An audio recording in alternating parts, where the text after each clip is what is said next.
গত পর্বে আমরা প্রত্যেকটা এলিমেন্টের যে নিজস্ব কিছু সেটিং থাকে সেটার স্ট্রাকচার বোঝার চেষ্টা করেছি। এবার আমরা বুঝব ইনার সেকশনের ব্যবহার। মনে করুন আমি এখানে একটি কলাম তৈরি করেছি। এই কলামের মধ্যে আমি এমন একটা কলাম নিতে চাচ্ছি যেটা দুইটা বাটন বা এই কলামের ভেতরে আরও দুইটা কলাম চলে আসবে। এইটা আমরা কিভাবে করব?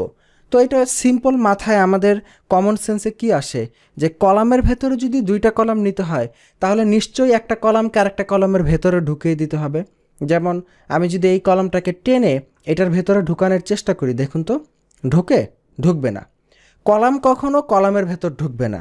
ঠিক একইভাবে আমি যদি এই পুরো সেকশনটাকে ডুপ্লিকেট করি, ধরুন রাইট ক্লিক করে ডুপ্লিকেট করলাম, দুইটা সেকশন হয়ে গেল, একই সেকশন ডাবল হয়ে গেল। এখন আমি যদি একটা সেকশনকে আরেকটা সেকশনের ভিতরে ঢুকানোর চেষ্টা করি, যেমন এই সেকশনটাকে টেনে আমি যদি এই সেকশনের উপরে নেই, দেখুন আসে না। কিন্তু আমি এর ওপরে দিতে পারবো, নিচে দিতে পারবো, কিন্তু একটা সেকশনকে একটা সেকশনের ভেতরে ঢুকাতে পারবো না। জাস্ট লাইক একটা কলামকে একটা কলামের ভেতরে ঢুকাতে পারবো না। তাহলে আমরা কিভাবে করব সেটা? আমি চাচ্ছি এখানে এই যে ছোট বাটনটা আছে এটা থাকবে না, এটা আমি রাইট ক্লিক করে ডিলিট করে দিই। নিচের এটাও আমি ডিলিট করে দিলাম। আমি চাচ্ছি এর নিচে দুইটা বাটন আসবে, দুইটা কলামে দুইটা বাটন থাকবে। তো আমি সেটা কিভাবে করতে পারি? এটা করার জন্য এলিমেন্টর একটি চমৎকার ব্যবস্থা আছে, সেটা হচ্ছে ইনার সেকশন। এইটার সাহায্যে একটা সেকশনের ভিতরে যদি আমাদের নতুন কোনো সেকশন নেওয়ার প্রয়োজন পড়ে, দেন আমরা এই ইনার সেকশন ব্যবহার করতে পারি। আমি যদি এটাকে এখান থেকে টেনে যদি এইটা নিচে নিয়ে ধরি, এবার দেখুন ব্লু সেই মোটা দাগটা চলে আসছে। এবার ছেড়ে দেই, এই যে এবার একটা সেকশনের ভেতরে আরেকটা সেকশন এসেছে, এবং যেহেতু একটা সেকশন এসেছে তো সেকশনের ভেতরে কি থাকে? কলাম থাকে। আলটিমেটলি দুইটা কলাম আছে। এবার কলামের ভেতরে আমি আমার ইচ্ছা মতো যে কোনো এলিমেন্ট অ্যাড করতে পারবো। এবং দেখুন এইটা যে একটা সেকশন, এটা কিন্তু নীল বর্ডার দিয়ে দেয়া আছে, তার মানে বোঝা যাচ্ছে এটা একটা স্বতন্ত্র সেকশন। যেই সেকশনটা এই যে আমাদের বড় সেকশন রয়েছে এই সেকশনের আন্ডারে রয়েছে, এবং এই সেকশনটা এই যে কলাম, এই কলামের ভেতরে রয়েছে। এবার এই সেকশনের ভেতরে দুইটা কলাম আছে, আপনি এখান থেকে এবার আপনার ইচ্ছা মতো অ্যাড করে দিন। কি অ্যাড করবেন? ধরেন বাটন, ইমেজ, টেক্সট, আপনার যেটা ইচ্ছা অ্যাড করেন।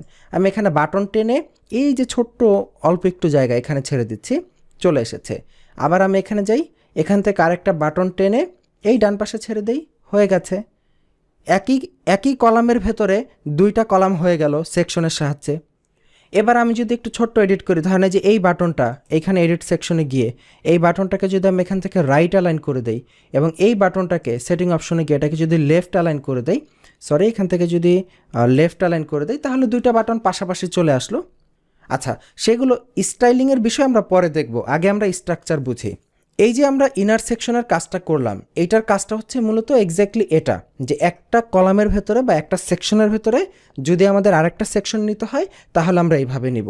এবার ঠিক একইভাবে আমি যদি এই ডান পাশের কলামটাকে ডিলিট করে দিই, মনে করুন এটা আমার লাগছে না, এটা আমি ডিলিট করে দিলাম, জাস্ট একটু বড় হলো। এবার এখানে দুইটা কলাম আছে, আমি এই দুইটাকে আমি যদি রাইট ক্লিক করে একটা কলামকে ডুপ্লিকেট করতে চাই, করতে পারবো। এখানে আমি 3টা নিলাম, 4টা নিতে পারি, 5টা নিতে পারি, আমার ইচ্ছা মতো যা খুশি আমি নিতে পারি। তো আশা করি আপনারা ইনার সেকশনের ব্যবহারটা বুঝে গেছেন। তো অনেকেই এটার ভুল ব্যবহার করে।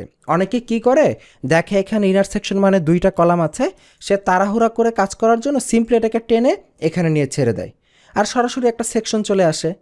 কিন্তু এই কাজটা করা যাবে না, কারণ আপনি দেখেন, আপনি এখানে যদি চান আপনি এখানে সরাসরি কোনো হেডিং বা কোনো ইমেজ আপনি দিতে পারবেন।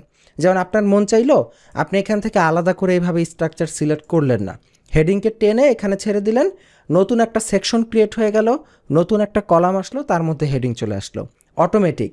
কিন্তু আপনি যদি এই কাজটা ইনার সেকশনের জন্য করেন, আমি যদি ইনার সেকশনকে টেনে এইভাবে নিয়ে ছেড়ে দেই, দুইটা কলাম কিন্তু ঠিকই এসেছে, কিন্তু এর উপরে মাউসের কার্সার নিয়ে গেলে আপনি কি দেখতে পাচ্ছেন এখানে দুইটা সেকশন চলে এসেছে, একটা ওপরে বড় সেকশন, একটা হচ্ছে ভেতরের সেকশন। তাহলে এটা কিন্তু হলো না, একসাথে দুইটা সেকশন, একটা সেকশন কিন্তু উইদাউট এনি রিজন খামাখা এখানে চলে এসেছে। তো এইটা কিন্তু আসলে কোনো সিস্টেম না। সো ইনার সেকশনের ভুল ব্যবহার করা যাবে না, এইটা অনেকেই ভুল করে নতুন অবস্থায়।